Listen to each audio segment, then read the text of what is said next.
বাপির সাথে কথা হলো? হ্যাঁ। বাপি কি বললো? কি আর বলবে, প্রায় কেঁদেই ফেললো। কি দেখছো? কয়েকদিনে কি ঘরটা খুব বদলে গেছে? আমি কি তাই বলেছি? না, এমন ঘাড় ঘুরিয়ে দেখছো তাই জন্য।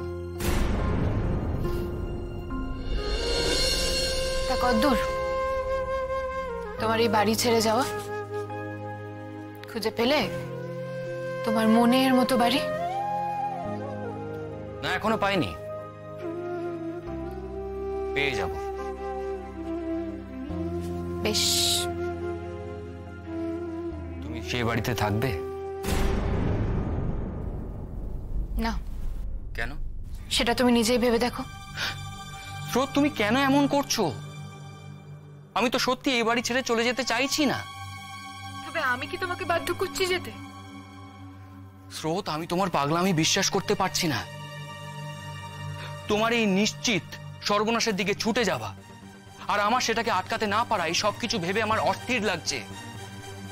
স্রোত, এটা কোর্টে ওটা একটা বড় কেস। একটু এদিক থেকে ওদিক হলে তোমার বড় রকমের শাস্তি হয়ে যাবে। স্রোত, তোমার জেল হয়ে যাবে। ওরা তোমাকে ওদের হেল্পার প্রমাণ করে শাস্তি দিয়ে দেবে। তারপর তোমার ক্যারিয়ার, তোমার সুন্দর ভবিষ্যৎ সবকিছু নষ্ট হয়ে যাবে। স্রোত, সবকিছু নষ্ট হয়ে যাবে। আচ্ছা, তুমি তো ওখানে গিয়ে ওদের অ্যারেস্ট হওয়া থেকে আটকাতে পারোনি, এখনো পারবে না। মাঝখান থেকে তুমি তোমার সর্বনাশ নিজেই ডেকে আনবে। স্রোত, সার্থক, আমি বরং বাড়ি ফিরে যাই।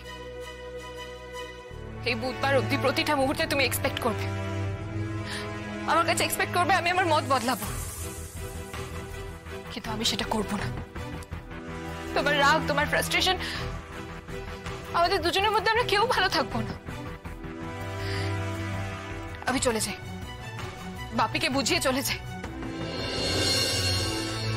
পরের বুধবারের পর যদি আমি জেলের বাইরে থাকি, তখন না হয় তুমি ভেবে দেখো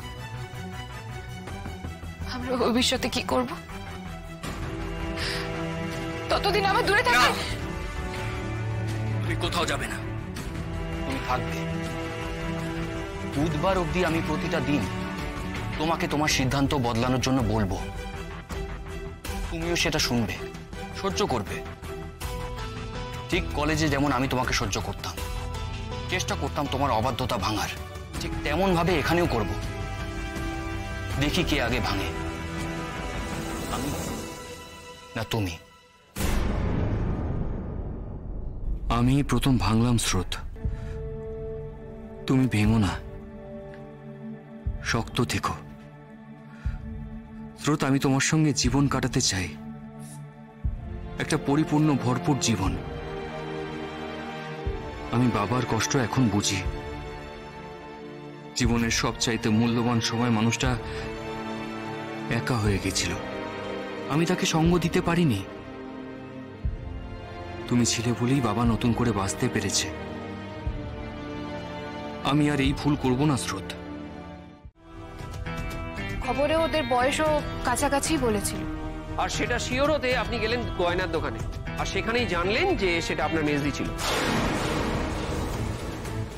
যে মেয়েটা ওই কিডন্যাপ হওয়া মেয়েটাকে অ্যাটেন্ড করেছিল, সে বিয়ে হয়ে চলে গেছিল। অন্য একজন দেখে তার মনে হয়েছিল ওই ছবির মেয়েটি কিডন্যাপড। ইওর অনার, তাহলে পরিষ্কার বোঝা যাচ্ছে ক্রান্তিভূষণ এবং নীলাঞ্জনার লোকাল ট্রেনের হঠাৎ করে দেখা হয়ে যাওয়া সম্পূর্ণই মিথ্যে একটা কাহিনী। ওই রাতে নীলাঞ্জনা কিডন্যাপড হয়, আর তারপরে তাকে পাওয়া যায় ক্রান্তিভূষণের সঙ্গে। অর্থাৎ গয়নার দোকানে ডাকাতি করেই ক্রান্তিরাই ওকে তুলে নিয়ে গেছিল। পরে প্রেম টেম হয়েছিল, আর নীলাঞ্জনাকে ওই পিয়ালবনিতেই দেখেন স্রোতস্বিনী, আর সেটাই উনি ওনার হাজবেন্ডের কাছে শেয়ার করেছিলেন। অবজেকশন ইওর অনার, আমি প্রথমে গয়নার দোকানের কথায় যাই। ওই এমপ্লয়ি যিনি বিয়ে হয়ে চলে গিয়েছিলেন, পরবর্তীকালে পুলিশ তাকে টেস্ট আইডেন্টিফিকেশনে ডাকেন, তিনি কিন্তু চিনতে পারেননি। ইওর অনার, পার্টিকুলারলি নীলাঞ্জনার ছবি দিয়ে যখন প্রশ্ন করা হয়েছিল, তখন কিন্তু তিনি নিশ্চিতভাবে কিছু বলতে পারেন। বলেছে যে মনে হচ্ছে, তারপরে বলেছে যে হতে পারে, আবার বলেছে নাও হতে পারে, মানে যত রকম রিপ্লাই দেওয়া যায় সব রকম দিয়েছে। তাহলে প্রসিকিউশন কিভাবে নিশ্চিত হয়ে বলছেন যে ওই মেয়েটি নীলাঞ্জনা ছিল? ইওর অনার, ঘটনার পরপরই দোকানের লোক তাকে চিনেছিল, কিন্তু এতদিন পরে হয়তো তারা ভুলে গেছে। ইওর অনার, ভুলে গেছে সেটা নয়, ডাকাতির বিরাট ঝঞ্ঝাটের পর ডাকাতির আগে আসা কোনো খদ্দেরের মুখ নির্ভুলভাবে মনে রাখা কোনো সাধারণ মানুষের পক্ষে সম্ভবপর নয়। হয়তো সেই মেয়েটির কাছাকাছি দেখতে অন্য কোনো একটি মেয়ে ছিল। এবার কিন্তু ডিফেন্স ধারণার উপর চলছে ইওর অনার। বাস্তবটা হলো যে গয়নার দোকানের যে মেয়েটি ওই কিডন্যাপ হওয়া মেয়েটিকে অ্যাটেন্ড করেছিল এবং যার কাছে পরে স্রোতস্বিনী গিয়েছিল, তারা কেউই কিন্তু টিআই প্যারেডে নীলাঞ্জনাকে আইডেন্টিফাই করতে পারেনি, যেমন পারেনি বিয়ালবনি মেডিকেল ক্যাম্পের কেউ।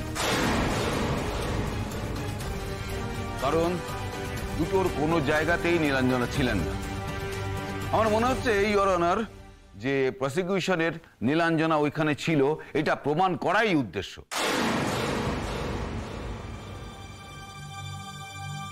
ইওর অনার, আমার এখন গুলিয়ে যাচ্ছে কেসটা কিসের, বিয়ালবনির না গয়নার দোকানের?